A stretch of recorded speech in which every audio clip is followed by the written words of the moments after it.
Well, I think we'll go ahead and get started. If the others trickle in, that'd be fine. Let's see. So, did you all have a chance to read through the very easy, light reading there for lecture 2? Hopefully, that's totally fine.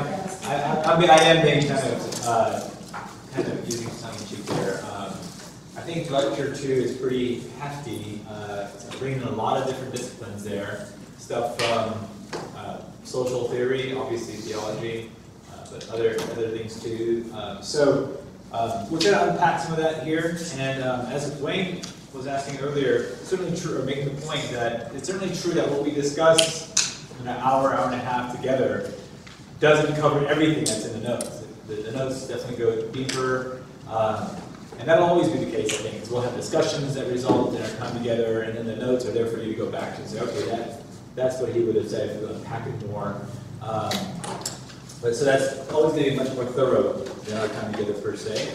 But yeah, generally speaking, as I think I might have mentioned, and I think Jeff mentioned, but reading the notes prior to our meeting will probably help you get the most out of our meeting time. You don't have to, obviously.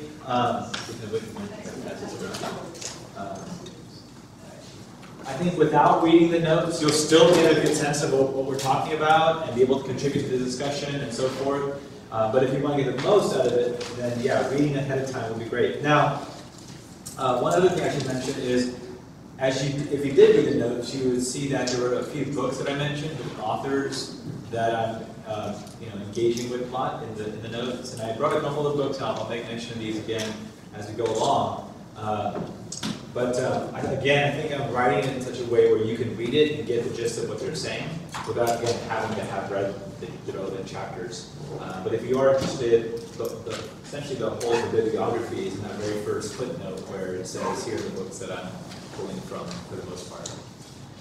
And then at the very end of today's lecture notes, there were two other authors that I mentioned, I think McGrath and Berger. One is a theologian, Alton McGrath, and the other is a sociologist who happens to be a devoted follower in the Lutheran tradition. But Peter Berger, Austrian sociologist, who's at Boston University. All right, so last week we looked at gospel and culture. As you remember, there were 3 different views we talked about, right? The isolation view, kind of like the view, if you can't beat them, leave them. Then there was the accommodation view, if you can't beat them, join them. And then we said perhaps a more biblically satisfactory view is the transformation view, right? Where there are those parts in culture we are called to redeem and transform. Not every single bit of culture has to be redeemed and transformed, but there are parts of it that do. Some of it is God-blessed and good. Others of it isn't. So that's what we talked about, gospel and culture. Now in today's lecture, we're going to broaden that out a bit and talk about, yes, gospel and culture, but even more broadly, we can talk about gospel in the context of the bigger picture of theology, and then culture in the bigger picture of society. So if we were to go blow things out real big, gospel is a part of theology, right? But theology is the bigger circle. Culture is a part of society, but again, society would be the bigger circle, as it were. So we're actually broadening out here for this lecture. And then we'll end with a note about worship. Now, before we do all that, would somebody like to pray for us as we get started? I often joke with my students, when it's usually like that, there's no volunteers, to say, are there any Christians, inevitably with somebody. And then at that point, if that doesn't even work, then I'll say, are there any Christians who would like extra credit? And then finally, is there extra credit? Would you please? Sure. Thanks. Great. Dear Jesus, I thank you for this time that we have to be in your house, Lord, with fellow believers. And I pray that you bless our time together. In your holy and precious name. Amen. Amen. All right. So as I said, we're going to broaden things out a bit here, talk about theology and society. I think like any terms that are super familiar to us, these terms are often hard to define, right? So for example, if I were to ask you, here's a very familiar term to all of us, red. If I were to ask you to define it, yeah, some of us can probably do a pretty good job of it, but oftentimes it's a little bit easier just to point to the thing, right, and say red, right? Or if I say friend, very familiar term, we use it all the time, but because it's familiar, I think it's oftentimes harder to define, right? Even like chair. Because if you think of a definition of chair, oftentimes what you describe as a chair can almost kind of work for like a speaker. If you think, actually, it's kind of weird. It's like, oh, it's a thing that you can sit on and it'll prop you up durably. You can use that to do that, right? So you see where, then you're like, oh, okay, wait, hold on, we need to, so you find that a little bit, and you go, well, it has 4 legs to it, right, typically, right? So then I guess a 3-legged stool doesn't count as a chair, right? So you see how it gets a little bit complicated very quickly, and that's because these terms are taken for granted. Now, I think it's also true with terms like theology. Oh, shoot. I gotta repeat all that. So with very familiar terms like theology and society and worship, very big but very, very familiar terms, it becomes very easy to, to kind of take these terms for granted, that it becomes difficult to define. Not impossible, but just difficult. So here are the 2 main aims of today's lecture. Is we're going to try to talk about these terms, specifically theology and society, and then we're going to try to talk about how strongly interconnected these things are. I think oftentimes we'll think, well, theology kind of belongs, you know, on the Sunday or the Wednesday night Bible study. Too much of an echo. Okay, I'm trying to bring this down, and then I think it'll maybe lower the. Is that still too much of an echo? Or is that better? Okay, great. Yeah. Okay, thanks. So oftentimes we think, oh, theology, yeah, that's for Sundays or Friday night Bible studies, right? And then the rest of our life, well, that's society and so forth, right? So theology kind of stays in its corner, the rest of society is over here, and these things don't really intermingle that much. But I'm going to try to suggest, wait a second, no, these 2 things, I think they're very, very intimately connected, right? Theology and society. The second thing we want to talk about is that relationship between life and worship is also very intimately connected. Sometimes we think, again, worship, well, that's Sunday mornings from about 9:30 to 10, you know, that kind of thing. And then, well, there's the rest of my life. I got to go to the gym, I got to go to work, and I got to go study, and I got to go to the grocery store. That's life. And then worship is over that, you know, that Sunday morning thing. Well, maybe biblically, these things are far more interconnected, okay? So that's the 2 main points of today's lecture. So let's start with theology. Again, going for a definition of that. If we were to take just the literal words there, theos and logos, right? We think of biology, just as the study of bio or life, right? You can think of all the ologies. Well, it's the study of theos or God. Perhaps a little bit more, a little less textbookish. Maybe we can talk about Christian theology is inquiring about God, engaging with God, and explaining God. Okay, so it's inquiring, asking questions, trying to answer these questions. It's engaging with God. It's actually, St. Anselm said that all theology is prayer, right? So all theology ought to be done in a posture of prayer. Now people can ask, well, does that mean non-Christians can't do theology? Well, I think in some ways there's a point to that. But of course now there's a term these days as awe theology, right? The atheist doing theology, right? An awe theologian, the awe, the A being non, right? A does not mean non, it means against. Wouldn't that be kind of more anti though? Like anti-theology would be against? Maybe I'm wrong about that. We're getting into semantics. My greater point is Sure. that Oh, I see. Yeah. my understanding is that A means without, non. Yeah. It doesn't mean anti. Yeah. Okay? There's A, which means no God, atheist. They don't care about it. Then there's anti-theist. What we call an atheist is really an anti-theist. They're not. They care about God. They hate him. They're against him. Yeah, I mean, I think there's different ways to look at that. I think there are, so I think of a lot of professors at my alma mater where you're right, a lot of the atheists were anti-theists, in fact. There's Thomas Nagel at NYU who's, he says he's got a lot of Christian friends, He's an atheist himself. He had a lot of atheist friends. And he sees a lot of these folks, really brilliant, top of their game scholars, right? Notre Dame, different places. And then he sees a lot of his atheist friends who are top scholars in the field. And for that reason, he says you can't draw a one-to-one correlation. Again, he's speaking kind of as an agnostic at this point. He's saying, you can't draw a one-to-one correlation between either you're really smart and you're an atheist, right? Or you're a Christian, you're kind of not that smart.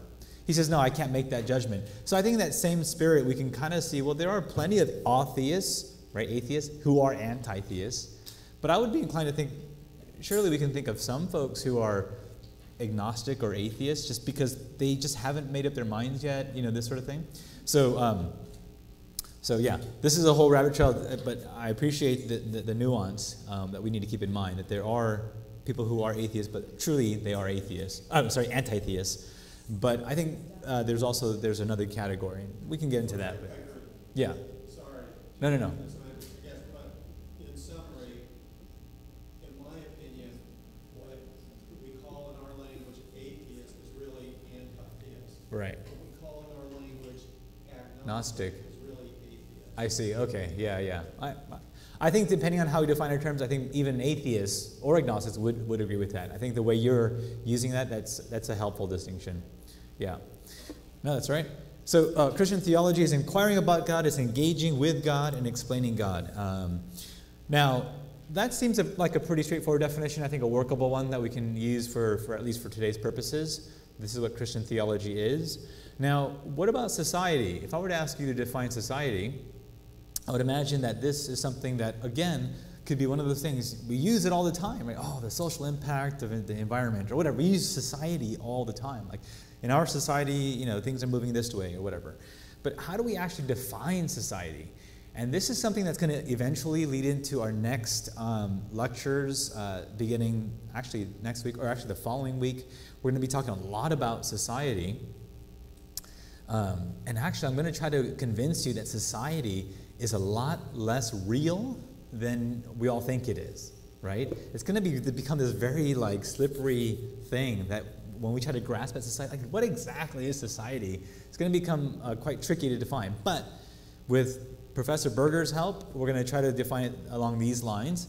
He would say that society is something like, again, don't let these 50-cent fancy words scare us, right? They're just there because sociologists need to get paid well. Okay, you can scratch that from the record. Okay, the society is the enterprise of world building. Okay, that sounds kind of fancy, but all they're saying is that when we create worlds, there's a social world out there according to which success is defined as a lot of money or fame.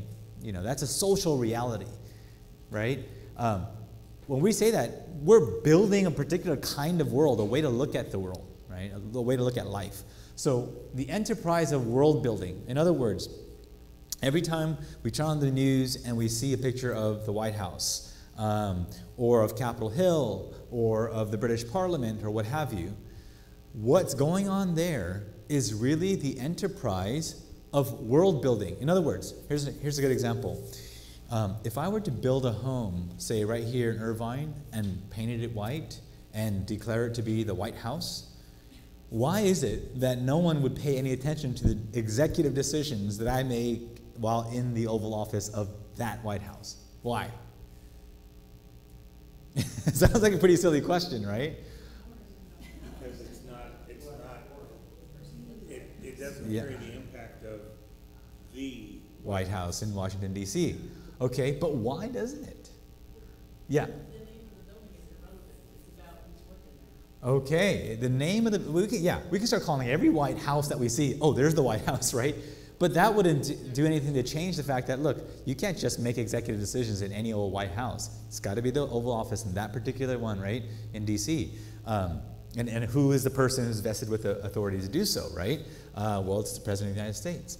And so at the end of the day, if you think about it, what it comes down to is a shared recognition. You and I share this recognition of the fact that this is the President of the United States who has the vested authority to make certain decisions. So it's actually just you and I doing a mental activity of just recognizing and in sharing this recognition that after enough number of votes and enough number of months and campaigning and so on and so forth, once he puts his hand on usually the Bible, then he has that authority.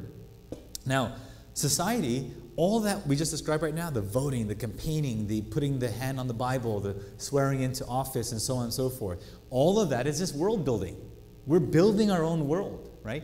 Because prior to, well, it's the day, you guys can help me with, but somewhere in the 18th century, prior to all of that, we didn't have an actual White House. We didn't have that processes of voting, campaigning, and swearing in, and so forth. And so that society of the political society in D.C. is something that you and I, or our ancestors, right, our forebearers, actually built up. In other words, it's the enterprise of world building. That's an example, okay? Now, what else is it? It's a dialectical phenomenon. It's the infrastructure of the realm of human interaction. What does it mean for something to be a dialectical phenomenon? That's, again, just a fancy term. Dialectical just means it goes two ways, right? So, for example, we vote in the president, right? And we recognize that office as such, but that office has an impact on us. We now recognize it that way, right? Let me try to think of a clearer example.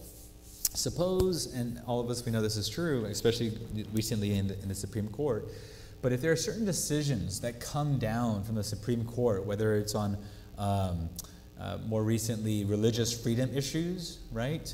How about that Muslim employee who was fired by Abercrombie and Fitch? That was interesting, wasn't it? Oh, didn't it happen yet?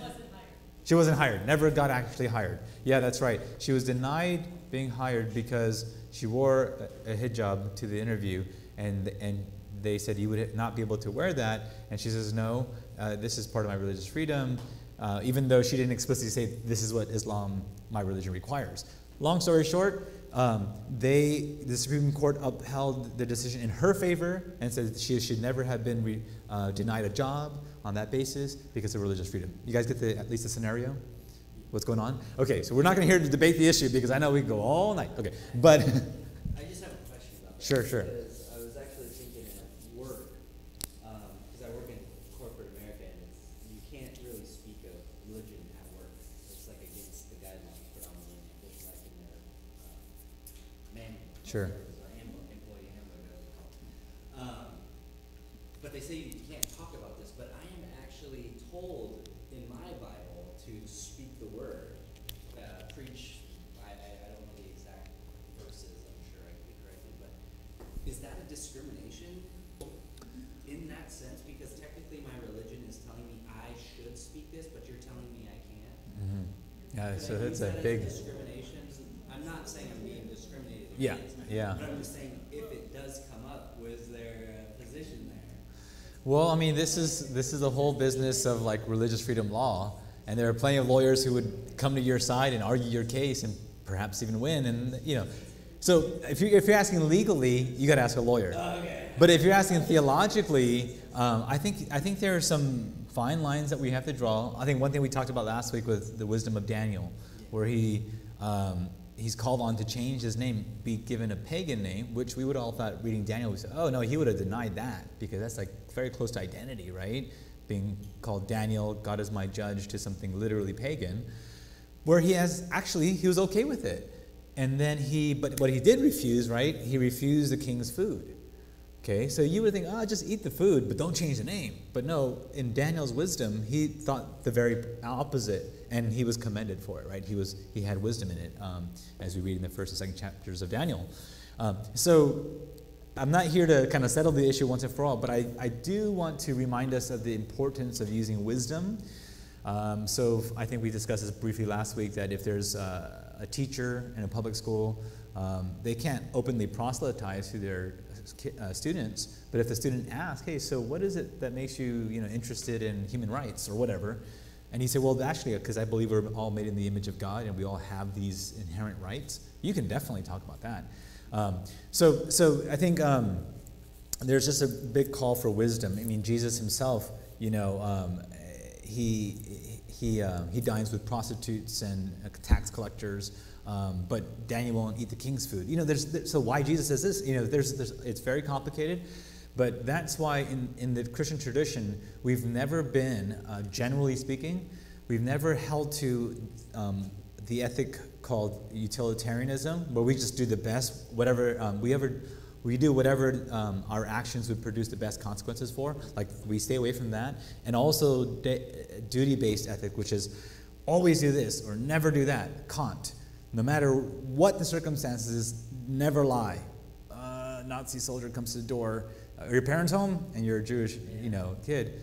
Yes, they are. That's what Kant would say, right? So rather, the Christian ethical tradition has always gone away from consequence views and duty views and said that virtue ethics is the right approach. Virtue requires us to have wisdom that's accumulated over decades. And so I know that might sound like a little bit of a cop-out, but actually we look at examples, and Daniel was someone who uses wisdom in the case of food versus name. So I think in general, but there are always those helpful principles, as we read in Acts, that we would rather obey God than men. So those are principles, but remember, we got to take those principles in the context of the whole situation at hand, right? Yeah. Well, the Bible also teaches that we're supposed to obey those in authority over us, including our Mhm. bosses. So if the boss says that we don't want to talk about this while you're at work, then the Bible does say obey. Mm-hmm. Yeah. So couple that idea in Romans 13 with what we have in Acts. Well, we obey God rather than man. So you can't say just one complete or the other. You got to bring these to bear together, and with wisdom. They say, if you can decide, as almost if it's literally second nature, that's what wisdom is. It's now become such a part of your nature that, at a moment's notice, if the soldiers come to your door or your parents' home, you wouldn't have to say, wait, Kant would say this, but then I know the Bible, your character would have been so formed so as to give a virtuous response. No, they're not home. In my case, I would say, no, they're not home. Yeah. Rich. I was just going to expand upon what you're saying a little bit about the deal with lying. I mean, look at what David did. David, and I'm not referring to what he did with Bathsheba. Sure.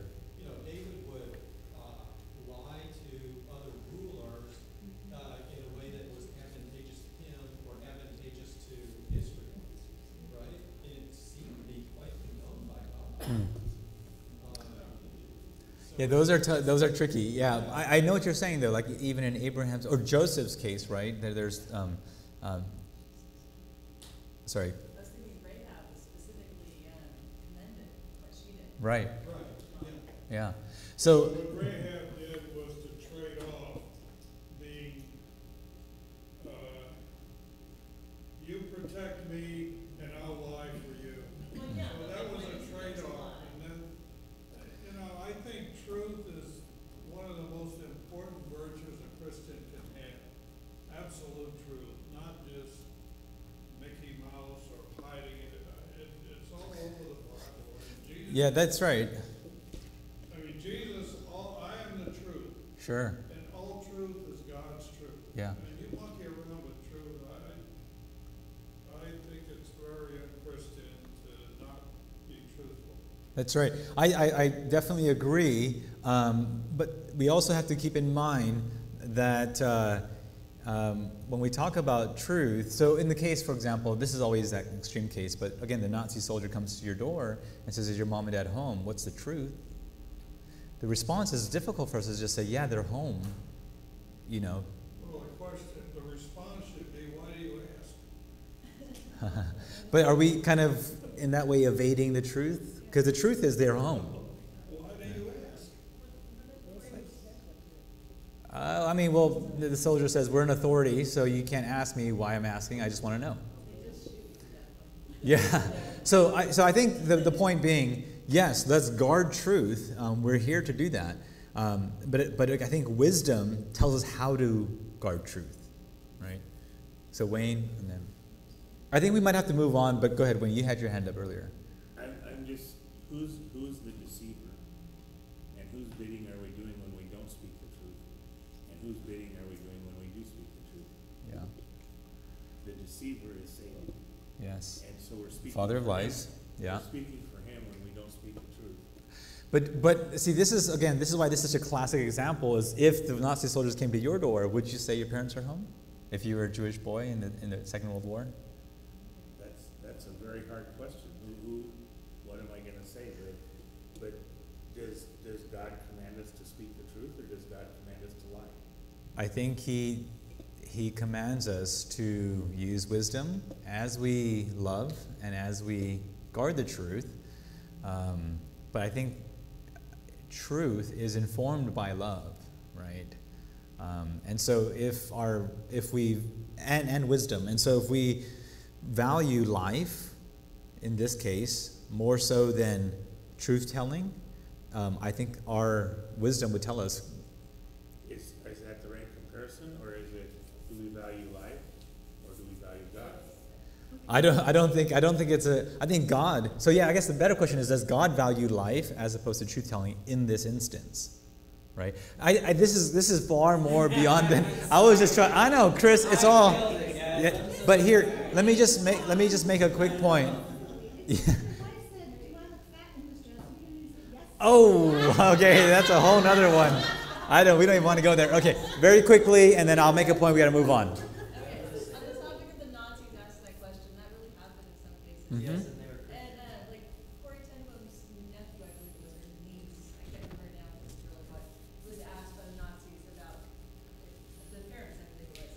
And the child said, they're under the table. Mm-hmm. Now, under the table there was a rug, and under the rug was stairs to the basement. Well, she said they're under the table. Sure. And She didn't lie. She did not lie, and they looked under the table, they didn't see them, and they left. Sure. God protected them. God values trust. Yeah. It's what I see throughout the whole New Testament. God values trust in Him. I think that's more important than whether we decide Yeah. to tell the truth or not. But in the moment, are we trusting God? Yeah, I think that's right. I think trust is key to this. But what I'm trying to point out is that there isn't a simple always say exactly what they're asking you to say, because, what if it were the case that someone didn't have a nice basement underneath the table at the time, right? So I think, in my view, I think ultimately it is a matter of, what's that? I don't think David is trying to be deceitful. It was a small child who just told the truth. Right, but I mean that's one case of dozens of cases, right? So not in every case would it have been worked out where you could just say, oh, they're under the table. I guess that's the simple point. Under the counter. I refer you to Norman Geisler's book called Christian Ethics. Yeah, that's I've read part of it. Geisler is a great thinker in this area. Alistair McIntyre. There's plenty of others who have thought long and hard about this area. Thomas Aquinas has quite a lot to say about this as well, and I haven't read everything he's written because it total is about 3,000 pages. But all I'm trying to say is it's a bit more complicated than just, I don't know. Let's just let that counterexample of if you're the Jewish son or daughter, what would you say, as one particular example that we might want to take some time with. I'm not saying one way or the other, but let's take some time with that. Okay, moving on to slide 3 of 20. Okay, let's see if we can move ahead a little bit here.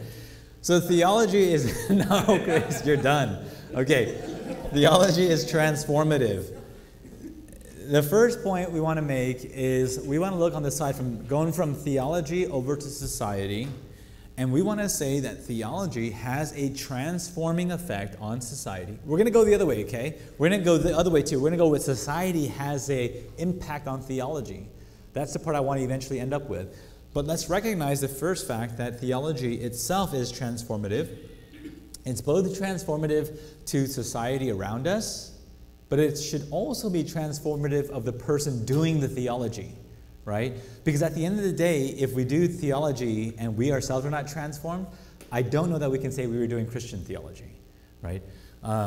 So here's again, St. Anselm, as I mentioned to him earlier, his entire proslogion, which is an entire, his big treatise on theology, begins, as you can see right up here, we won't read the whole thing, but it begins the prayer. So for him, it's a very transformative exercise, right?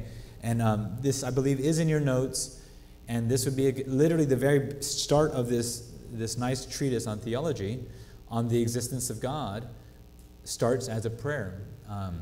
Actually, it even starts before that. It starts as a dream that he had, where he believed he was given the argument for the existence of God in a dream from God, and then he prays it to God. So it's kind of an interesting exercise.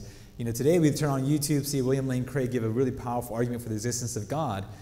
Anselm had a dream, then records the dream by writing about this in the form of a prayer. So the simple point here is that theology is transformative both around us in society, but also within us. And if it's not transformative, again, I don't think we're doing Christian theology. Let me give you an example, if I can here, if all the sound and everything works out well, of in what way theology is very obviously transformative. So let me see if I can have a go at this.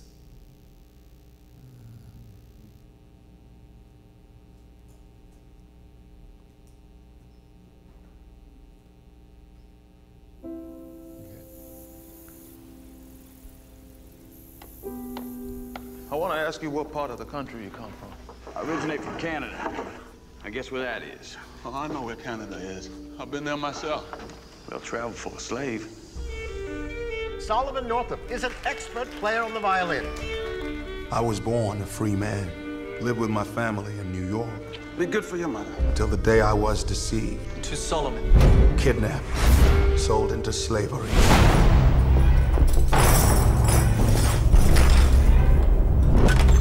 Well, boy, how you feel now? My name is Solomon Northup. I'm a free man, and you have no right whatsoever to detain me. You're no free man. You're nothing but a Georgia runaway. Went down to the river Jordan. And that servant That don't obey his Lord. shall be beaten with many stripes. That's scripture. The condition of your laborers, it's all wrong. They're my property. You say that with pride. I say it as fact. Speak! Man does how he pleases with his property. You come here. I say come here! Days ago, I was with my family, in my home. Now you tell me all is lost. If you want to survive, do and say as little as possible. My soul arising. Well, I don't want to survive. For the year when I want to live. Thought you knowed something. I did as instructed. There's something wrong. It's wrong with the instruction. Master brought you here to work. Any more will earn you 100 lashes. I know what it like to be the object of Master's lash. In his own time, good Lord will manage them all. I will survive. I will not fall into despair. I will keep myself hardy till freedom is opportune. For the sake of time here, I'll go ahead and cut at this point. But I think it's pretty clear some of the things I want to bring out here about the idea that theology is transformative. Why? So you notice what he says, right? He says, that servant who does not obey his Lord will be beaten with many lashes.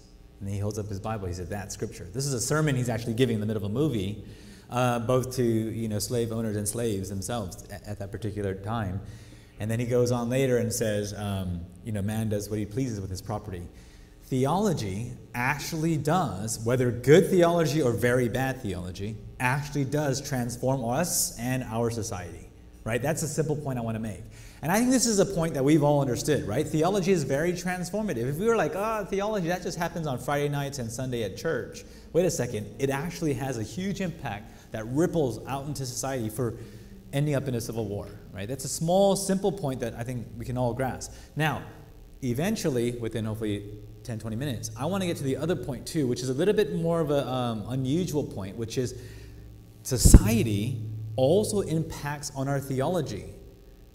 Going this direction, I think a lot of us have seen this, and it's easy to pull from different movie clips, or that's a pretty easy standard thing. Yeah, theology impacts society.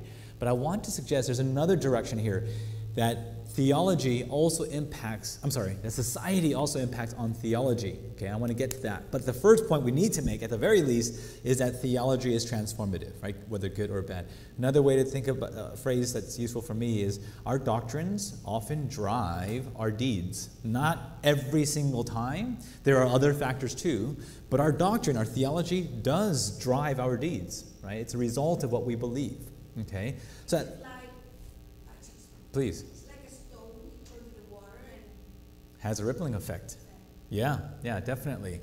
Couldn't you say that what we just watched, that the societal influence impacted poor theology, and that's what you were observing? Yeah. This is the Word of God. Well, where did that come from? It didn't come from the Word of God. It came from the idea of society that man owns property, and some of that property is other men. And then that it informed like a misinterpretation of the scriptures. Right. Right. Yeah. Excellent. Excellent point. Yeah. So that's a good example. We'll try to get a couple more going here. So like I said, one way to think about it is that our doctrines do drive our deeds. Oops. But there are other factors too. Okay. So that's what we're going to look at.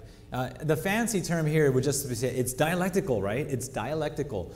One impacts the other, but the other impacts the one. Okay, it goes back and forth. Okay, there's a society, theology, dialectic. I teach this to my students so that they have something fancy to say on Friday night parties. That's the main thing.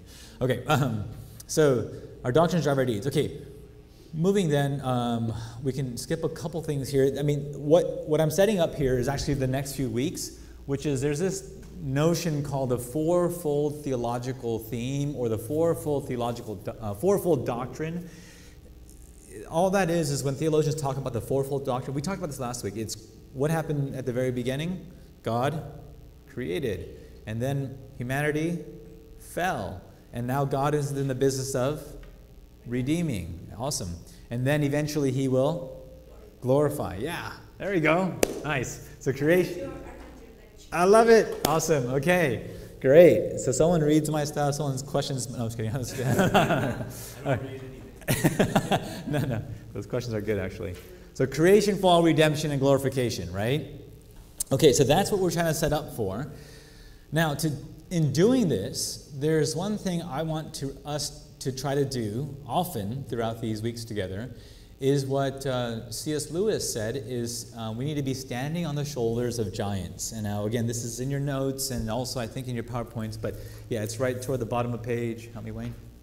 Page 3? Okay. So Lewis talks about this in his Allegory of Love. Essentially, he's crediting people in his preface, and then he goes, at the end of the day, I'm sure I'm going to forget some people. You know how authors always say that.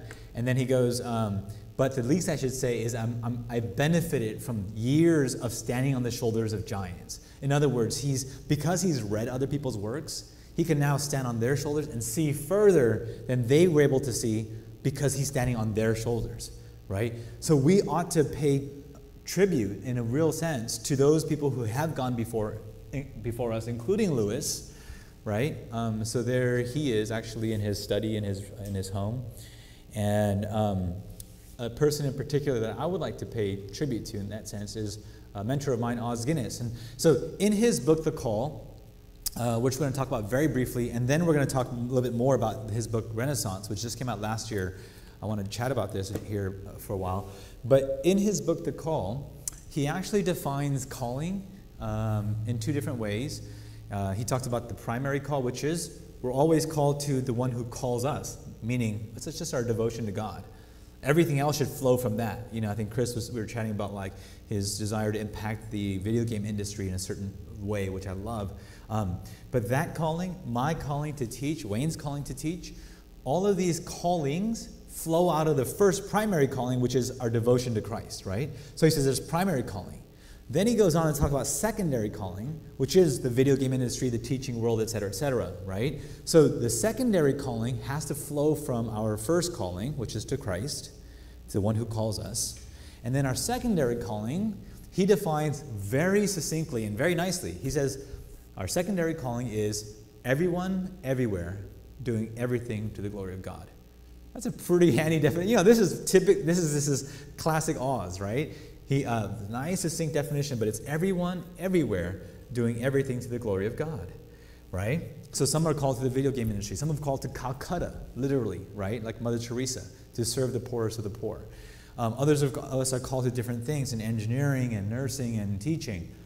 Well, of course, as a young, aspiring thinking Christians, whatever, that I was about 10 years ago, I first had a conversation with Oz, and it was a few friends of mine. I think Jeremy was there. We were at a lunch together, and I asked Oz, I said, Oz, a lot of us, obviously, here at apologetics.com and other places, we really want to change the world. We really want to do something to, leave a lasting mark here for the kingdom. Do you think that it would be particularly strategic if Christians found themselves, their way into the world of Hollywood, film in particular and song as well, to impact culture that way so that it has a rippling effect, like that goes far faster and deeper and wider than other areas of calling, right? Because you talk about everyone everywhere, that's a little bit too fancy. What about being a little bit more strategic? And he says, I said, so is that a more strategic way to impact the kingdom? And he said to me, he said, no. Right? So that was Oz is great. He's very warm and just super down to earth. But his response was no, I don't think so. I don't think that's more strategic. I think it's everyone, everywhere, doing everything to the glory of God. And I was like, stop saying that. but after all these years, and after doing a little bit more thinking and studying in this area, and just experiencing life, I guess, I think he was right. I think it really is making sure that we don't, go the foolish way of saying, oh, if we just strategically make this social engineering project happen, oh, we're going to win the world by tomorrow, right? I think we have to be careful of that way of thinking. Now, it doesn't mean we throw wisdom out the door, but what we're trying to do is not to try to give kind of an evangelical hierarchy to certain callings over others. I think every calling is redemptive and redeeming, so we need to make sure of that. Now, I'm saying all this to say that in a more recent book that he wrote called Renaissance, Oz talks about 3 things that our generation, and that's everyone literally living today, might consider thinking about if we are to make an impact in this world. There is a sense in which the Spirit is leading. He has an agenda. The Spirit blows where He wills. But He does blow, right? He does blow. And we do need to get a sense of where God is moving and what He's up to in our world. We're never going to be 100% right, but we need to use wisdom to try to see what the Lord is up to in this generation. Now, Oz talks about, and this is in your notes, and I spell it out in some details, but if you're interested, you can definitely get more in this book. But he writes about 3 global menaces. There are 3 menaces in our world today that we should just be aware of. If nothing else, just kind of remember that there's certain things going on in the world. Then he says, in order for us to start really thinking about and trying to do something about these menaces, and I'll list them out here. In fact, I'll put up on the board and on the PowerPoint. He says, in order for us to do something serious about these menaces, we have to keep in mind 3 global conditions. There are 3 things that are kind of present in our world that we would do well to take note of, okay? Now again, if you were expecting this doesn't sound very much like theology, it's like sociology. Remember, we're trying to work the other way too, remember? Yes, theology impacts society, but we've got to remember, society should help us think through our theology too, okay? So now we're doing the society part here. There are 3 global menaces that are going on. There are 3 global conditions that we need to keep in mind in order for us to address those sufficiently, right? And then, if we can get our minds around some of this, then we can move on to what Oz outlines as the 3 global tasks. Now, Oz is the first to admit that all of this thinking and praying over issues could be wrong, right? He's the first one in the book. He says, I could be wrong about all of this, right? But this is my best attempt to see what the Lord is doing in our generation and to try to put it in some outline form for us to think about. That's all he's saying, right? Okay, so what are these? Well, I'll outline them here. Well, let me write it with you. It's in your notes, but let me just go ahead and also write it. So the first of these, 3 global menaces, right?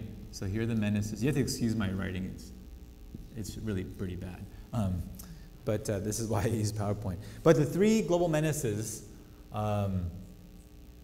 are Islamism, Okay, we're not going to take the time to talk about that because we can go all night there too. But at the least I want to say, and Oz does point this out too, this is different from just straight Islam, right?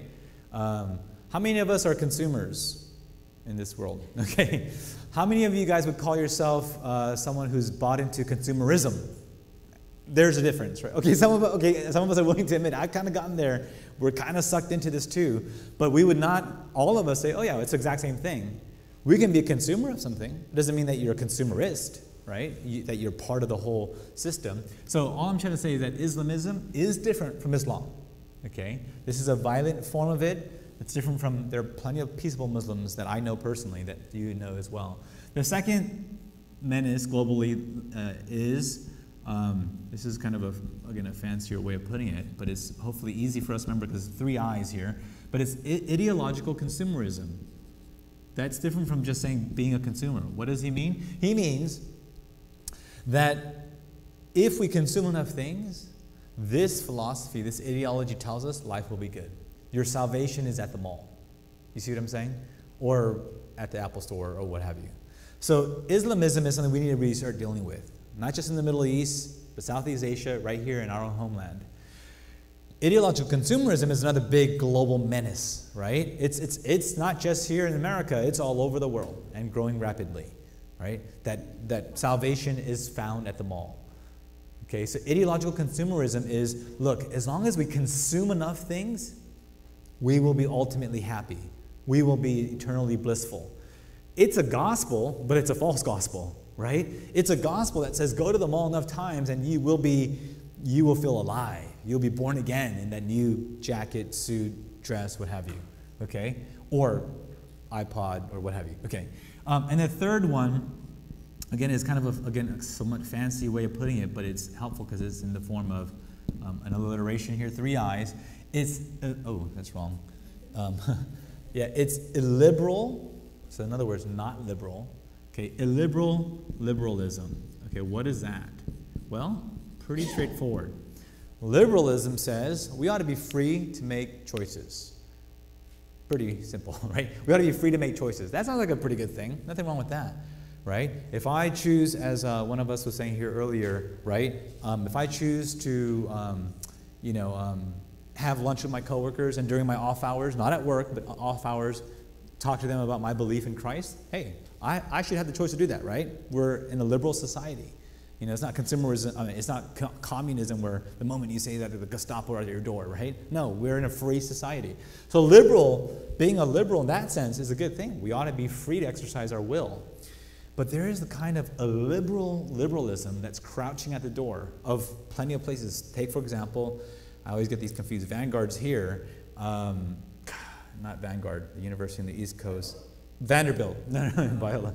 Yeah. Vanderbilt, right? Vanderbilt had recently, and actually closer to home, the UCs had recently been embroiled in some lawsuits where they've essentially forced the Christian group to either close their chapter on campus and no longer officially recognized as a group, or they have to take on anyone on their leadership on any beliefs, who hold to any beliefs. So in other words, your atheist could be, or your Buddhist could be, or your Muslim could be the president of the Christian society. That literally is what Vanderbilt had forced the Christian group to do. Same with the UCs. Now what the UCs decided to do, after all, was just get rid of all groups, any religious groups whatsoever. Both are examples of this illiberal liberalism. Everyone else is free, but you're not free, right? That's very illiberal of them. Those supposed liberals are now making things very illiberal, not very liberated at all. Okay? So these are small examples of things that are much in a larger scale, but I think Oz helps us by saying, you know what? Here are some things we might want to focus on. Now, before I go too far with this, can someone, let's turn there, and I confess I brought the electronic version today, but if you turn open to Acts 13,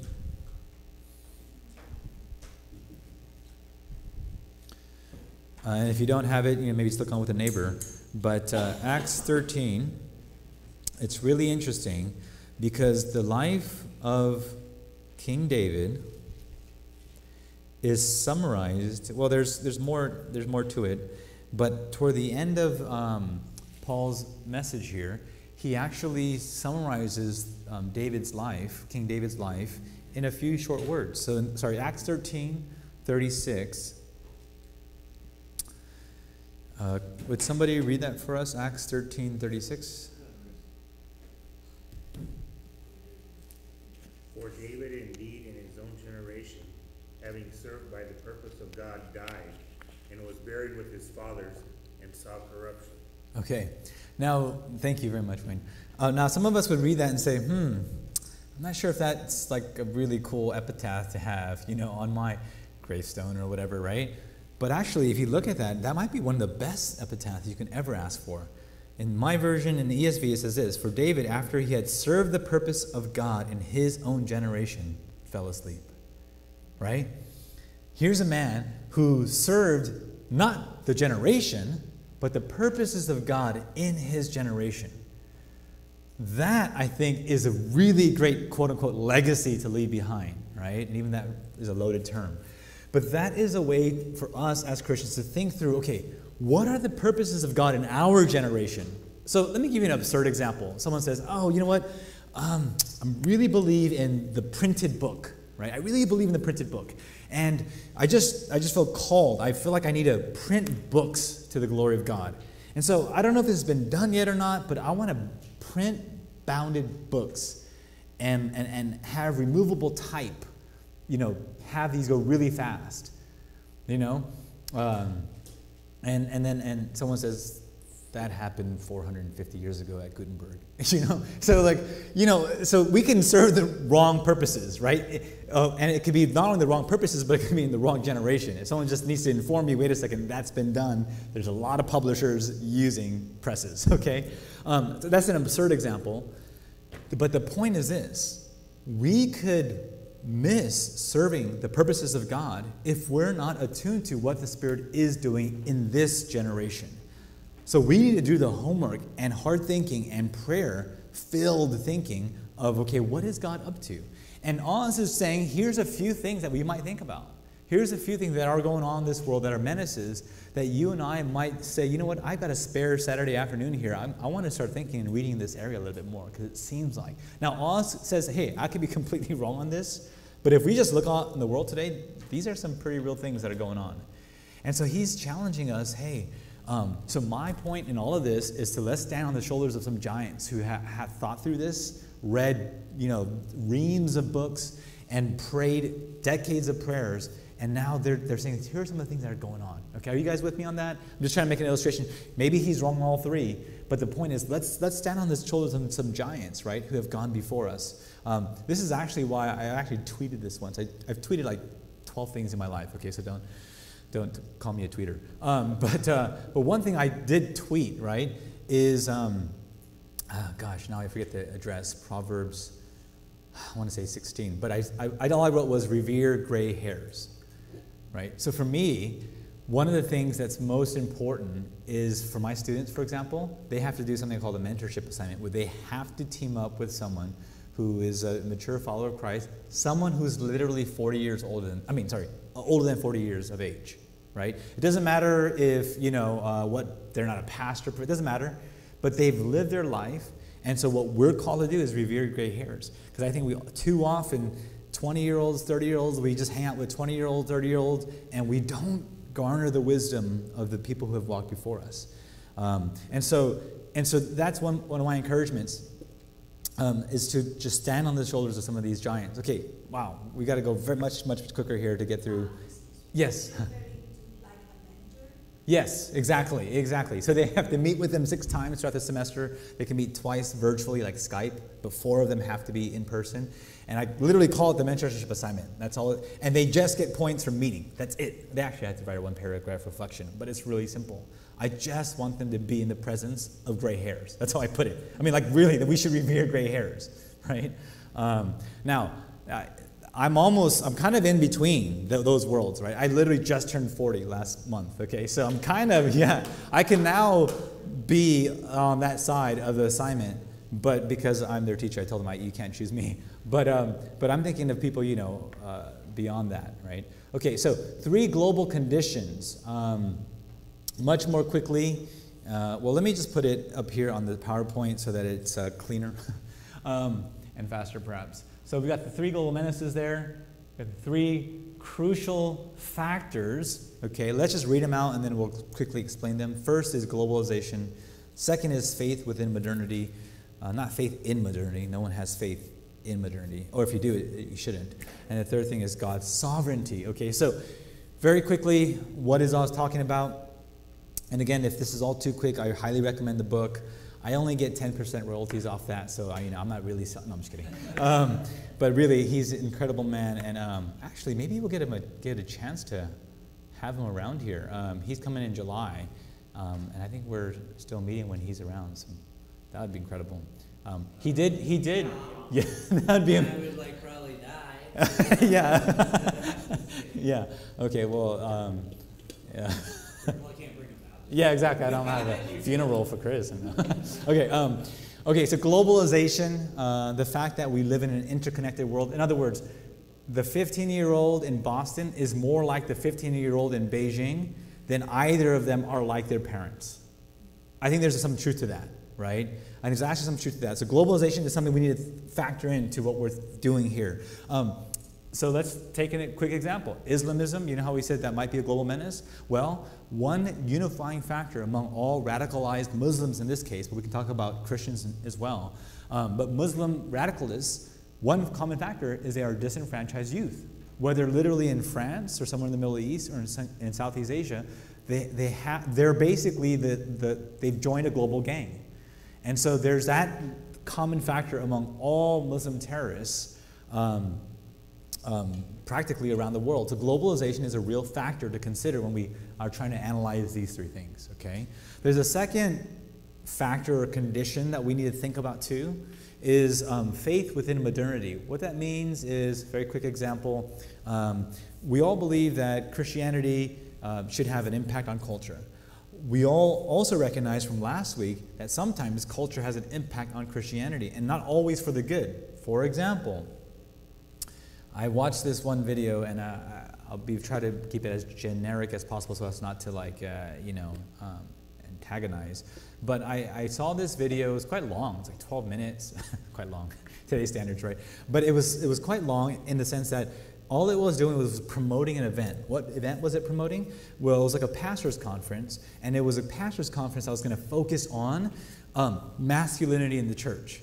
Now, we all know that this is an issue, right? There's far more women in the church than men, okay? A lot of the music that we listen to is almost indistinguishable from a love song, okay? We can talk about all of this sort of thing, but the approach that was taken was quite interesting. This promo video was these 6-7 pastors, I kid you not, wearing like leather jackets and slow motion. One had a tat from years before. You know what I'm saying, right? Like there was this real sort of verve to it.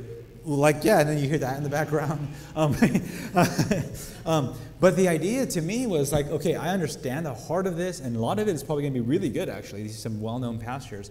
But it's almost as if we're adopting the world's ways to get the Lord's work done, right? And that is a dangerous, dangerous move.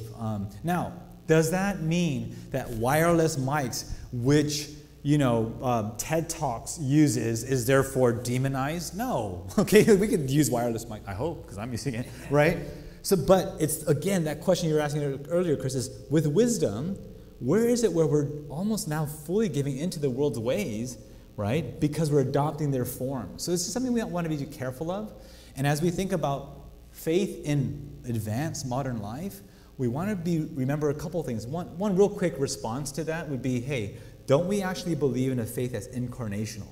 Twitter is helpful, Facebook too. But at the end of the day, it's about coming and putting your arm around somebody who's struggling with the problem of evil, not just giving a really good blast on a Facebook comment saying, here's the answer to the problem of evil, right? We actually need to have an incarnational approach, and that's the Lord's work in the Lord's way, not just the Lord's work, but in my own way because I have time on Facebook to blast the person on comment threads. Right? Sometimes we need to answer those questions, right? Because if you just leave it dangling, it means that no Christian has thought about the problem of evil. So we got to address it sometimes right then and there. But let's also remember, incarnation is a crucial part of our theology. And so that means if I have a chance, I'm going to meet that guy at Starbucks. We're going to have a coffee together and talk about it there, right? So just some things to think about within faith, within modernity. And then the third thing, again, very quickly, Oz says, look, ultimately, yeah, we can talk about menaces, we can talk about conditions and factors, but let's ultimately remember that the Lord is sovereign and he will do what he purposes, right? So we don't have to have a Messiah complex, very simply put. Okay, lastly, 3 global tasks. He says, okay, if we've thought through some of these things, maybe some issues that we would like to work on as a church could be these 3 things. 1, it's to prepare the global south. 2, to win back the West. And 3, contribute to the human future. Okay, so 1, prepare the global south. What does he mean? It's tied up to modernity. We in the West, in a lot of ways, has surrendered to modernity. Not completely, thank God. But in a lot of ways, we've taken on what I call conference Christianity, right? Like, I think going to conferences, don't get me wrong, it's great. Like, I still go to many myself, right? Conferences, right? Conference Christianity, where it's like, well, TED Talks does it, and Microsoft puts theirs on, and so, oh, well, we got to do our version of it, right? Now, there's nothing wrong with disseminating good information to the masses, but if we are not careful, we can just become just like the rest of the world around us, when actually we're called to be salt and light. Yes, be in the world, but not be of the world, right? So sometimes when there's, so I'll give you an example, another one I'm thinking of. There's again, a well-known pastor. He's on YouTube. His church services are recorded and then put online. And there's this little clip where he talks about, well, for sake of time, we won't have to go there all, but he says a certain, okay, so here's a better example. Recently, I saw a tweet, okay, by another well-known pastor, and he basically says this: discipleship is not about teaching others, it's about loving others. Okay, I can see the truth in that, right? Sometimes we teach without loving, okay? There's some truth in that. But if you leave it as a tweet, then it's like, isn't it both? Like, and sometimes the most loving thing to do is to teach, right? But because of the way modern technology works, sometimes all you can do is fit 140 characters in that tweet, and you have to leave it at that. But now you've got a very shallow understanding of the faith. You see what I'm saying? So there's an example of where we got to prepare the global south not to make the same mistakes we have. We have adopted Twitter hook, line, and sinker as if like that's going to save the world if we just put out enough tweets. Okay? Let's prepare the global south not to make the same mistakes that we have and just say, well, conference Christianity, that's going to win the world. Tweet away because that's going to win the world. Wait a second. We actually need to prepare the global south to think a little bit more carefully than we have about all these advances. Does that make sense in terms of, and then the second thing, but go ahead. Okay, oh, sorry. Global south. It's a term that's used that just means the two-thirds world or the majority world. Africa, South America, Asia is generally understood as the global south, literally south of the equator. Sorry, yeah. Okay, so what we're saying is prepare the global south, with the North Atlantic West, having gone through modernity. They're now in the phase of entering into modernity, so how do we prepare them to do better than we have? Yeah, sorry, thanks for that. And the second thing Oz says, looking, as he says in both directions here, not just the global south, but looking back to our own places, we have to win back the West. Don't just everyone pack up your bags, move to Africa, and win Africa. Let's win back the West too, right? Let's not just say, well, the West is going to hell in a handbasket. Let's go on the mission field to Africa. Wait a second, we need to do both, right? And the third thing he says is contribute to the human future. What does he mean? He just means something like along the lines of, well, anyone heard the phrase creation care these days, right? Christians think creation care, right? Christians taking the theology of the environment very seriously. But we were kind of Johnny-come-latelys in that whole issue. Like global warming and all this sort of things, we were like, don't worry about that because, I don't know, maybe God's going to redeem everything at the end. But then finally some Christian theologians came around and said, wait a second, we got to think about this. It's a real issue. Environmentalism is really hurting our world. And so they come quite late. What Oz is saying, let's be a church that's known not just what we're against, but things that we're for, and take some steps forward on contributing to the human future, rather than just reacting to the problems that come, much late. So. Is it the encouragement, as God said in the book of Genesis, to subdue, Yeah. have dominion, and extend your influence? Sure. As God has given you the stewardship of taking Stewardship, that's the key, yeah. Taking care of, it's a benign lordship, right? It's not just dominion and do whatever you want, but it's care for it as a lord would over, a benign lord would. Okay, so yes, that's exactly right. And all it says, hey, let's move forward and trying to do things instead of just reacting to what the future, whatever comes. Let's think like constructively, creatively, and carefully about what are things that the future generations are going to have to worry about. And so, for example, in my mind, this is still slightly reactionary, but still we're so fresh on it that we have a chance to make an impact here. The whole issue of race relations, especially here in the States, right? Obviously Baltimore, Ferguson, and so on and so forth. In terms of race relations, I think the church has an incredible opportunity to make an impact. Why? The schools can't seem to do the job. The government has failed us. But the church, the most diverse institution literally on the face of this planet, and who's the most global in terms of number as well, we have a chance to actually make some progress in this issue and think about how do we deal with this issue here in the States and therefore contribute to our future as a society in the States. Okay, a lot of questions tonight. Well, I was just thinking on that last topic, our society has gone backwards on race relations in the past 7 years. So I don't think it's that the church hasn't been doing its part. I think we were all doing it just fine, and then some people came along and started lighting up fires basically in people's hearts, and then making things racial issues that weren't. Well, I guess. They're all issues that weren't actually racial issues. I guess one thought that comes to mind. Yeah. One thought that comes to mind for me is just the simple, we've all heard the phrase, the most segregated hour in America is Sunday morning.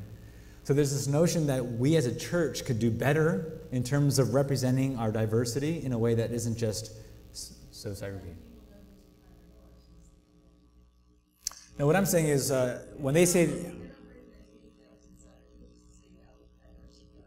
I think there's plenty of statistics that show the fact that that Sunday morning literally is quite the most diverse or segregated hour.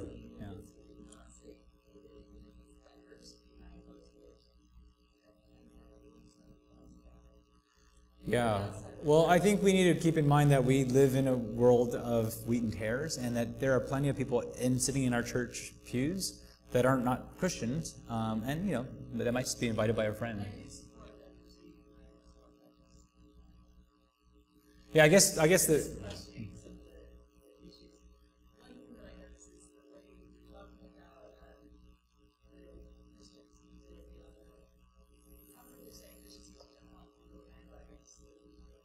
Whoa, wait, liberal bandwagon. Yeah, I'm not sure.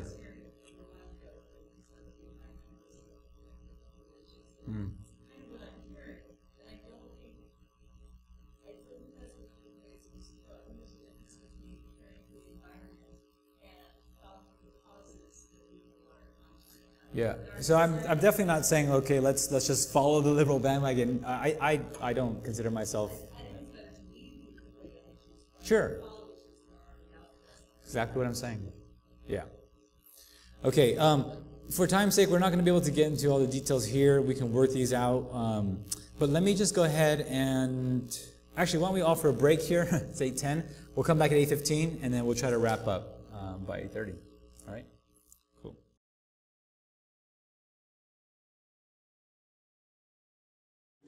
Okay, why don't we go ahead and jump back in, because time is running away. And let's see. I'm actually going to, on the next slide, it's a lot of words, but I'm just going to read for us part of what I have in our notes. So on the bottom of page 4, you can follow along on the screen or on the bottom of that page. I just wanted to read that one paragraph that starts, "Here I return to my point." Okay, so just want to read this paragraph for us. All right, so okay, so here we go. So here I return to my point above about the strong, interplay, the connection between theology and society. not only is theology inherently impactful on society, okay, so theology impacts society, we've already talked about that direction, but society impacts theology. Also, it's bi-directional. Okay, what do I mean? Well, it's almost an immediately apparent fact that all theology is done in a particular context, given social, political, culture. So, Karl Barth, big, 20th century theologian, he was writing profoundly on the singular lordship of Christ. His big book called Church Dogmatics, was all about the singular lordship of Christ, making Christ Lord of all. That was the running theme across 600 pages of his books. Why was he so big on the lordship of Christ, the lordship of Christ? Well, because it's biblical, but also because, That's our little Shoes. Sorry, my apologies to the tech folks who are having to edit this. But all we're doing is reading the bottom of page 4, this paragraph here. Why was Barth so interested in hammering so hard on the lordship of Christ, the lordship of Christ? Well, yeah, it's biblical, but it was also in response to the false lord of Nazi Germany. He was writing in a context. He was writing against the context that he was in, right? Or think of the liberation theologies. You guys may have heard of this that come out of South America, okay? Beginning with Gustavo Gutierrez and many others. Well, their context was this government corruption bearing on their economic situation. And so he was saying, look, what we need is to notice how theology is liberating. You guys get the idea? So it's that theology, which a lot of seminaries use around the world today.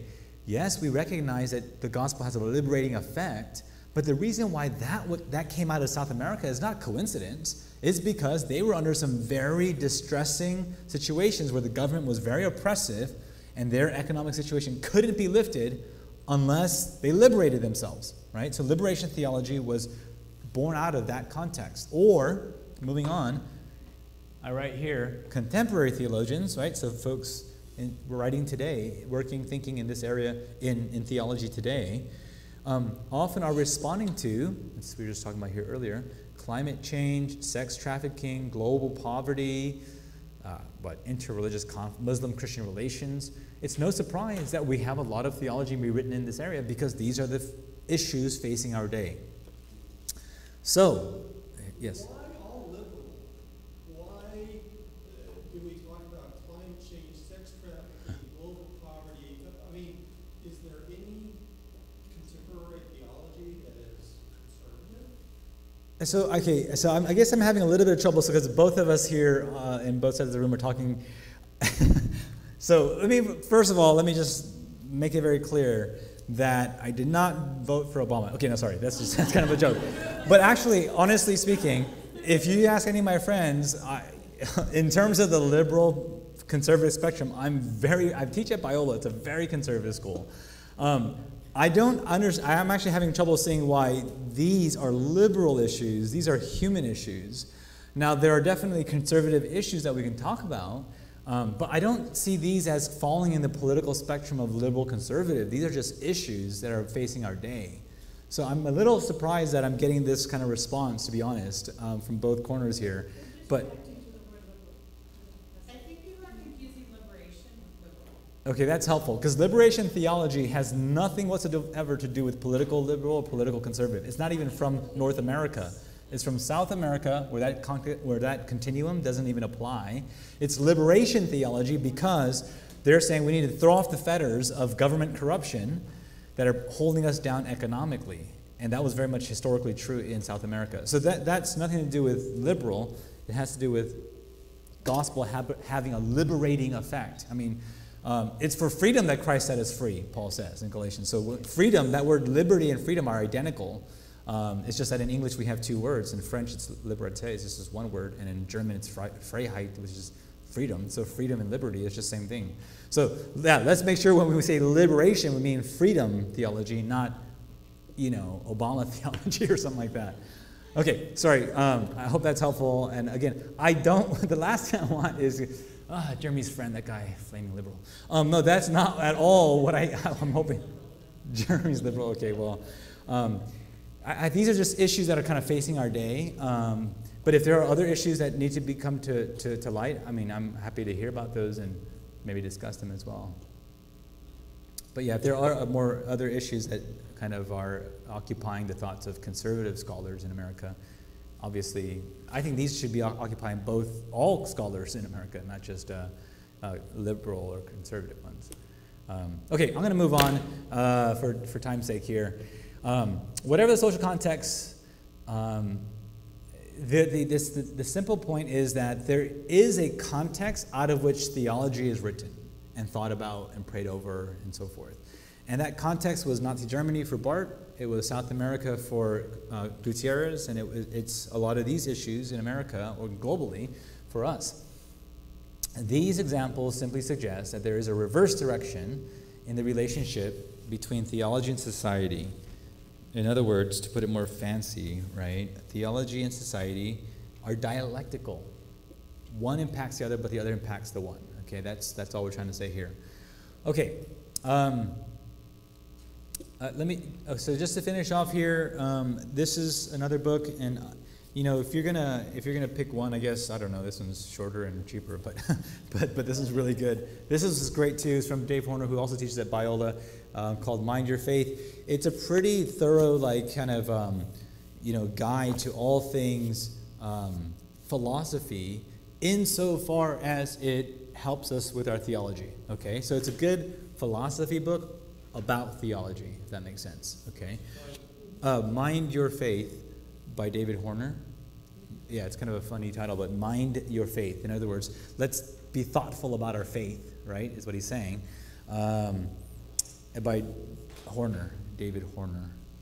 Yeah, Horner up there as well. Now, on page 23 and following in Horner's book, he draws on another person, Stephen Garber, and this actually makes our point again here, where Stephen Garber, he's a Christian follower, he's a devoted follower, is a sociologist. Now, this sociologist, Stephen Garber, or at least he's a statistician, right? He helps Dave Horner think about philosophy and theology from the world of sociology. Why? He says this. He says, you want to have a son or a daughter, or yourself or myself, going through grad school or college or what have you, going through some intense formal education. You want to have them go through successfully and still stay a Christian by the time they finish college, right? Because we all know the silent exodus, right? 80% of Christians who start off as Christians in the beginning of college leave Christianity, right? 80%, the silent exodus. Dave Kinnaman and the people at Barna Group have studied this. Well, Stephen Garber, the sociologist, thinking person, says in his work that there are three things that we need to make sure to keep intact if we want to see our, let's just say, children go through college well. And the first is credibility. Credibility. Put it in 3 C's. I don't think Horner does it this way, but it's easier to remember. That we have a credible worldview. That we go through classes like this right here, or Jeremy's classes, or what have you, that we can give to our young people a credible worldview, that they can actually believe in it themselves and have other people believe in it, right? So credibility, and there's a photo of Dave Horner, and here's, again, the title of your book. We need to have good thinking philosophy done, good thinking apologetics done, so that they have a credible faith they can keep. So, Dr. Park, Yes. when you say about the credibility, Yes. and it's time to do with the spiritual foundation when we raise and teach our kids. Yeah. That's what you meant. Exactly. Yes. Yeah, we need to have, some intellectual footing to stand on, right? Yeah, exactly.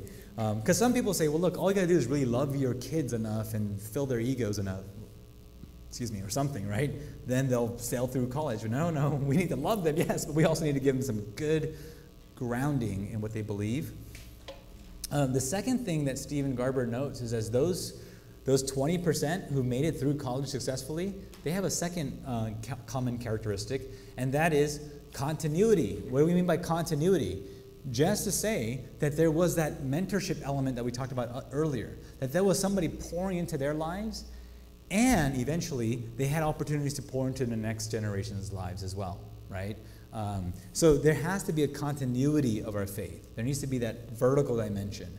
Okay, it's not just enough to have credibility back here. We've got to also have continuity, people speaking into those people's lives. There's a picture of myself in Oz. We were actually there in England, sitting across from, if you can look all the way through, you see the Eagle and Child. That's where Tolkien and Lewis hung out, every Thursday and did their Lord of the Rings and Chronicles of Narnia, critiquing one another. So it was kind of a fun, but that was all completely incidental. Like, we didn't plan that, but it was kind of fun to notice that. This is when I had less hair, even less hair than I do now. I don't know. Third thing is community. There's a photo again of Oz, who's on a retreat with myself, my wife, and sort of 10 of our closest friends. Oh, Harry's there. Oh, you guys have met Harry. Sure, he came. Best friend. You guys go way back. He came here. Yeah, right. He and Jacob, Daniel, I believe. Yeah, so Harry and his wife Minerva. So we are all part of that group, apologetics.com, and then a few other friends of ours. We were there in Cotswolds, England, which is a beautiful part of England. Some of you guys have been there. But community, Garber and Horner says, is the key, the third kind of common characteristic of those 20%ers, those who actually make it through college and keep their faith, right? So we need a credible worldview, we need a continuity, a vertical dimension to our faith, right? And we need that horizontal as well. We need that strong community. And those are the people who typically get through life, actually, quite well. Okay, I'm going to, if you excuse me, I'm going to just pass through a couple slides real quick. And then I'll actually have to end up coming back to these at another time. But I wanted to end with this phrase, which again you'll see it in your notes, but it's also in your your sword. So if you can take out your Bible, we're going to turn to Romans 1 and 12, those two chapters, and read a few verses.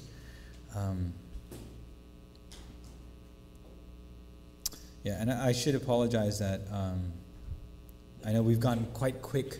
What's that? Oh, yeah.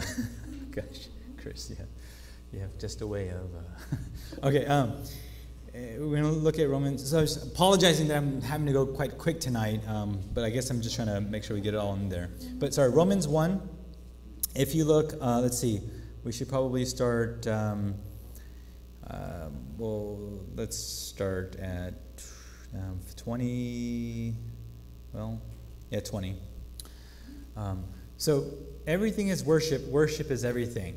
Okay, sounds like a cute Christian cliche phrase that we can just use and Twitter out or something, right? But there's some real depth to this that I want us to unpack at least a bit tonight. And everything is worship. Worship is everything. Actually, to be honest, I should have Romans 1 and 12 flipped, because everything is worship lines up with Romans 12, okay? So kind of bad order here.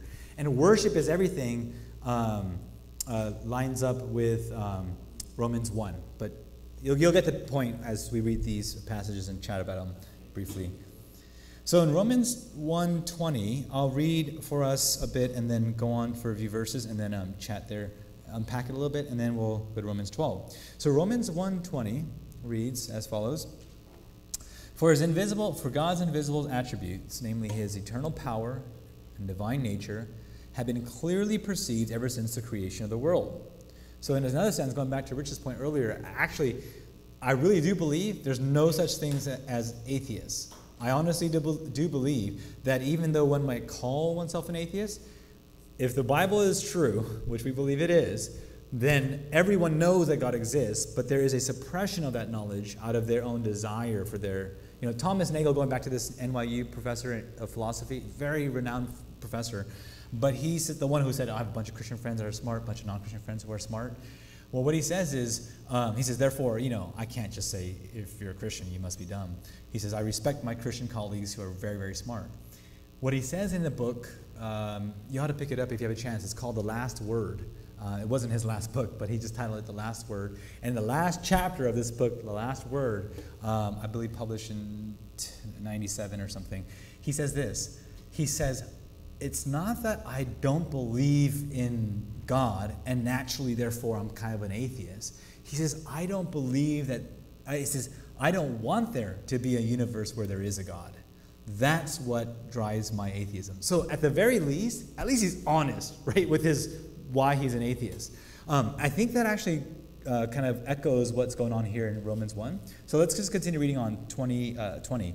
So, have been clearly perceived, right, ever since the creation of the world, in the things that have been made. So, they are without excuse. 21.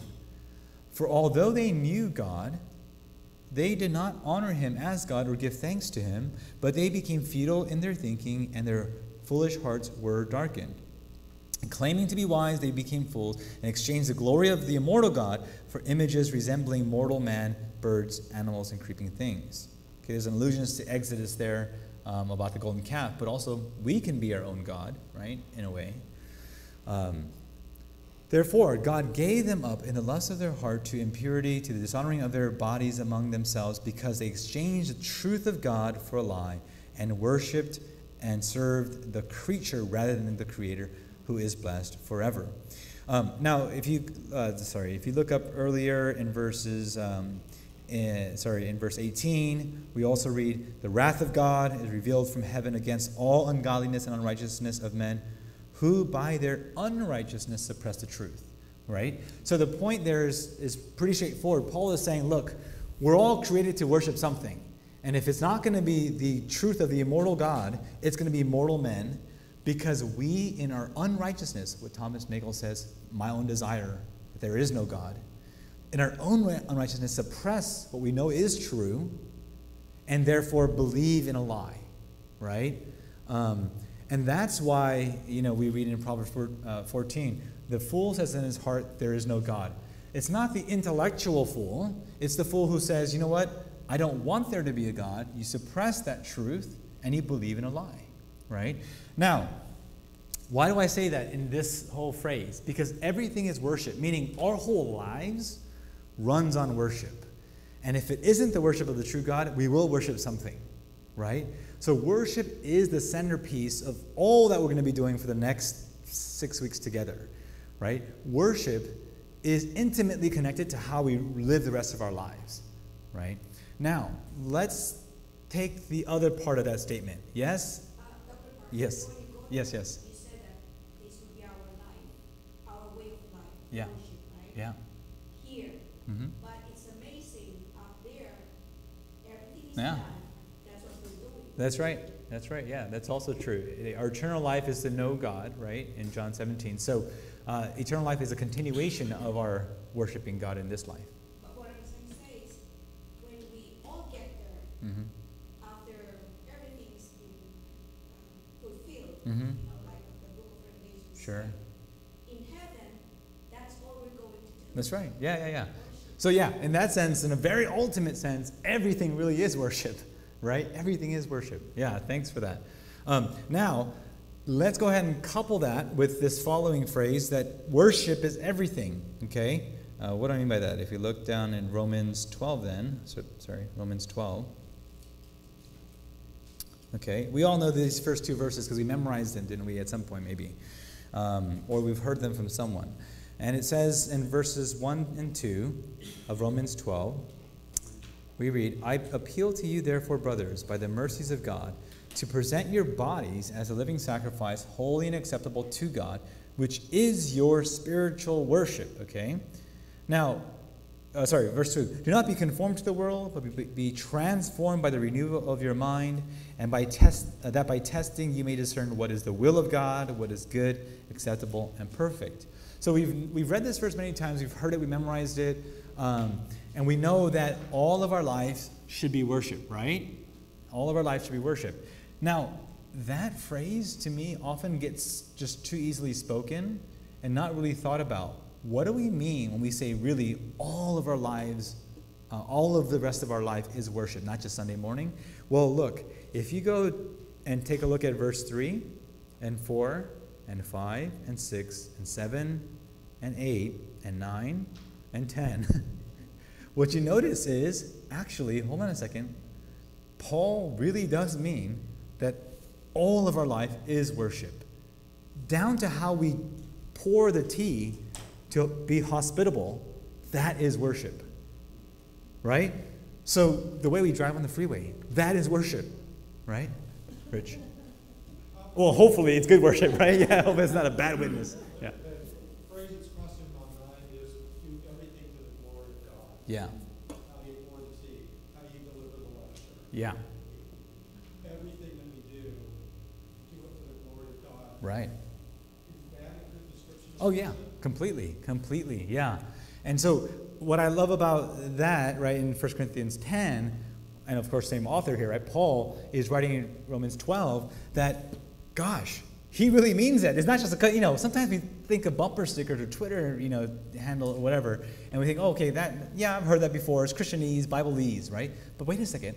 No, there's some meat behind what's being said here. There's something to actually chew on for a while and think through. Wait a second. Literally, every aspect of our life is an avenue of worship.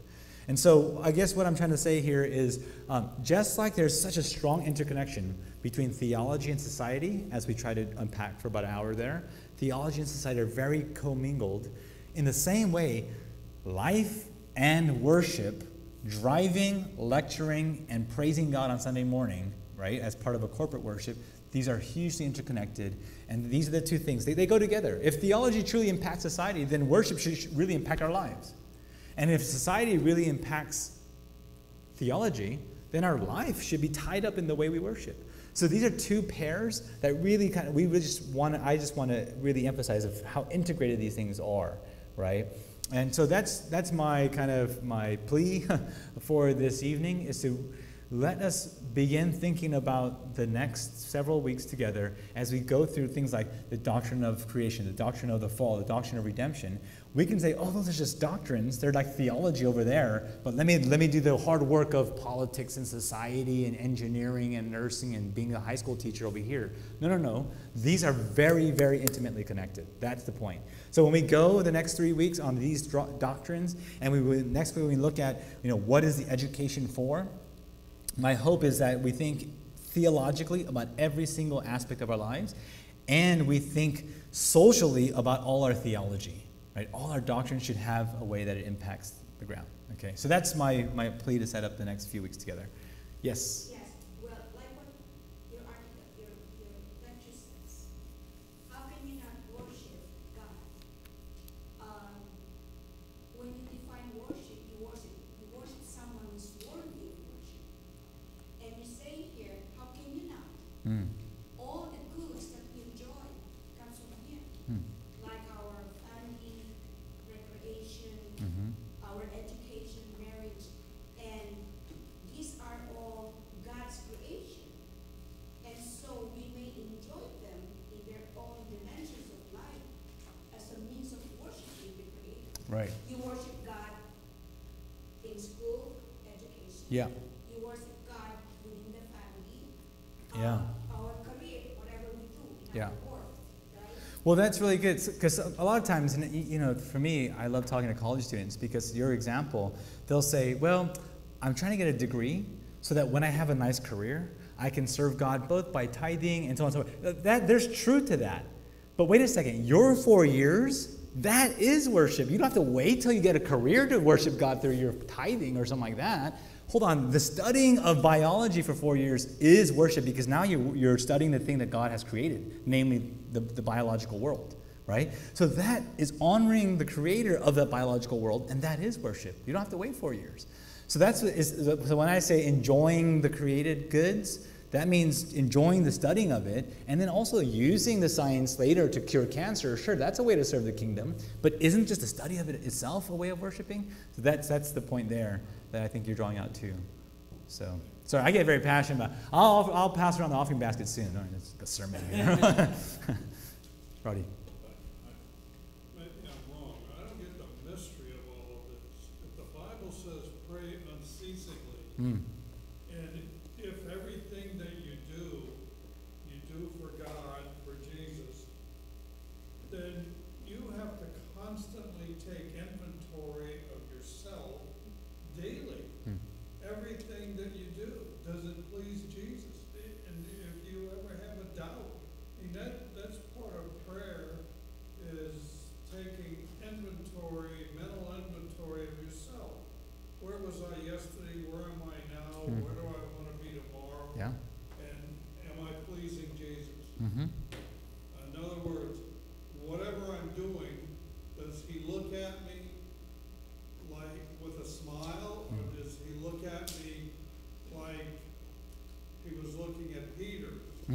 when he denied him 3 times. Yeah. And I mean, to me, that's just routine. Isn't Yeah. that what we're supposed to be doing? No, that's hopefully it is routine. Hopefully it becomes second nature to us. That's exactly right. The Reformers had a phrase, we ought to live coram Deo, before the face of God. That means while I'm studying at the for my lectures or whatever, I'm at the library, that God is there with me, right? So we have to be about doing what God wants us to do, not just pleasing God, but doing what he wants us to do at that time in order to bring his kingdom on earth. And that's our job. Completely. Isn't that right? Yeah, completely agree. Thanks, Roddy. Was there a question over here as well? Yeah. Yeah. I think most people here are Christians, but in the secular world, I always think of Frank Sinatra's song, "I Did It My Way." Sure. And looking at people and young people, a lot of young people today coming out of colleges, because my son happens to be one of them, who've gone to very good schools, they come out thinking, well, I did this, and I learned this, and I did this on my, Yeah. they're not, and like you say, yeah, they're suppressing God, but how do you, how does it come around to where you can talk to them and say, no, this isn't all because of what you did, it's not all about you. And I'm not just saying young people coming out of colleges, because they do think that. And Sure. Even. Well, there's a good example of, there's a good example of us taking, again, in this case, sociology, but taking that seriously to help us think theologically about the issue. So they're saying, well, it's just my own doing, and I did this, and therefore, right. And that is a function of our society. That was a part I skipped over earlier, by the way, where I put horizontal Christianity. I don't know if you saw that slide.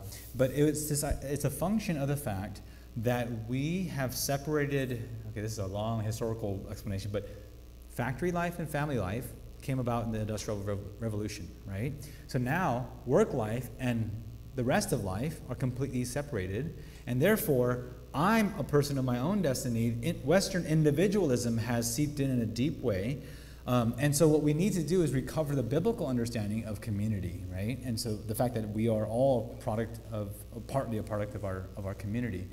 So I think part of the work is for us to recognize the sociological impact that modernity has had, which is we had a separation of our work life and family life. And therefore, my community, I'll go back to that slide real quick. My community is right here. It's horizontal Christianity. Because the economy and koinonia, which used to be it used to be one word, right? One idea. The economy, work. Koinonia, community. It used to be literally the cottage, right? You worked and you helped your father tow this, and so on and so forth, right? But the Industrial Revolution has separated work life and family life, economy and koinonia, separated so much that all the people I knew when I was 20 years old were everyone that was also 20 years old, right? And my horizontal Christianity made me believe that I don't have to look to anywhere else, because the only people that actually in my life are my two friends who are also 20 years old. And it may be that, but really it's just me. You see what I'm saying? So this individualism was a result of sociological factors like the father and the mother have to drive to the work 30 miles away, and I stay over here, and my world is becoming disintegrated or fragmented, is the word, and eventually individualized. So I think part of it is we have to help them to recognize, wait a second, the fact that you're literally a brother to your sister, a son to your mother, speaks to the fact that we're all communal beings. Literally speaking, no one is an island. I mean, this is John Donne, but there's no man is an island. Because even for me to say, yeah, I'm a friend of Chris's, or, Chris is the son of, such and such, Mr. and Mrs. such and such, we're defining our very identity in community. There's no way around it, right? So. Exactly. And that flows from the fact that he himself is a social being. He's a Trinitarian being. So there's a lot of angles to which you can kind of go at that. You can go theologically with the Trinity. You can go sociologically with Industrial Revolution. But the important thing to do is just to help them to see even literally the clothes on his back, in one sense because the mother provided and you wear the clothes that you do, But the people who made the clothes in a certain factory and the entrepreneur who developed that company, there's a million people that were involved in you just wearing the t-shirt that you're wearing.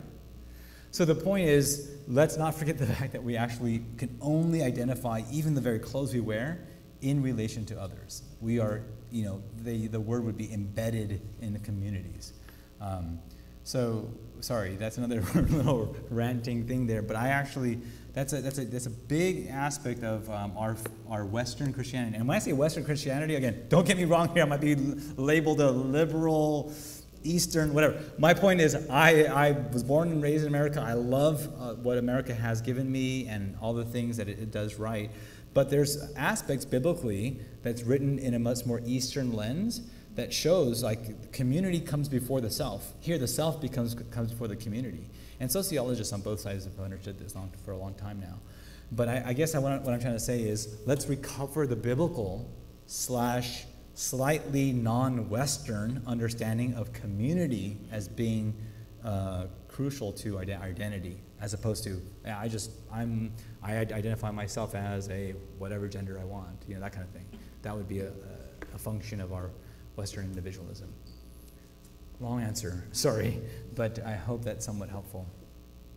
Okay, I'm going to close in a quick word of prayer and trust that the Spirit will do His work despite my failings. So let's just pray. Father, we thank you for this chance to get together and think through some of these issues. Certainly, not a single one of us has a corner on all of the truth, but we ask that your Spirit, who would lead us into all truth, would indeed do His work to apply the things that are true and good and beautiful to our hearts. And Lord, we do this and we pray this so that we might live more closely to you and live for your glory. In Jesus' name, amen. All right, we'll see you next week.